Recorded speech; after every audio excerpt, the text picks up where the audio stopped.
Pangatlong beses na naming nagpunta dito sa warehouse sale ng Tech Time Trade. At isi-share ko sa inyo kung ano pa yung mga naabutan naming mga murang item dito. May mga headset sila dito na 299 pesos at may surround sound silang headset na 399 lang. Meron pa sila ditong mga 20 pesos na Bluetooth earphones. At sa mga PC parts naman, kagaya nitong fan, 99 pesos lang. Kung gusto mo namang may kasamang LED lights yung fan, 299 pesos naman. Sa mga naghahanap naman dito ng hair clipper, ang mumura lang din dito na 149 pesos. Meron din ditong pang shave na 149 at meron ding 99 pesos. Ang gaganda rin ng quality ng mga bag nila at ayan may pagpipilian kayong iba't ibang kulay. 150 pesos lang to pero napakaganda ng quality. Tingnan nyo naman nung tinanggal sa plastic. Yung multipurpose naman nilang foam cleaner, 45 pesos lang. Sa mga naghahanap naman ng keyboard, ang dadami dito at ang mumura pa. May mga mechanical keyboard sila at meron ding mga normal na keyboard lang. At ito nga yung mga presyo, may 399, may 599, at may 499 pesos. Meron pa nga sila dito na 199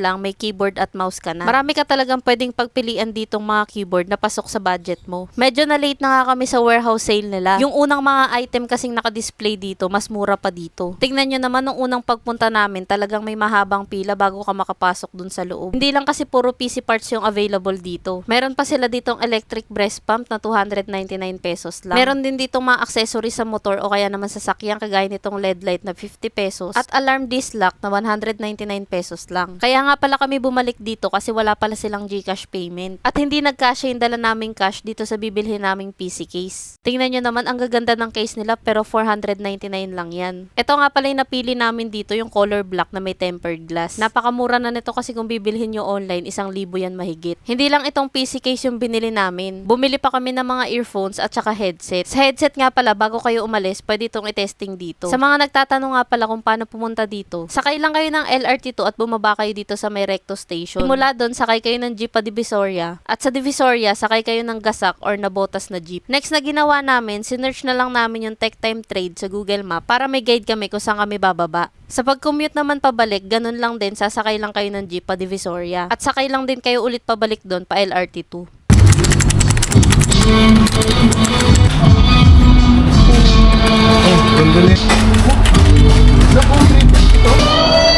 Ito, hindi rin make. Ito.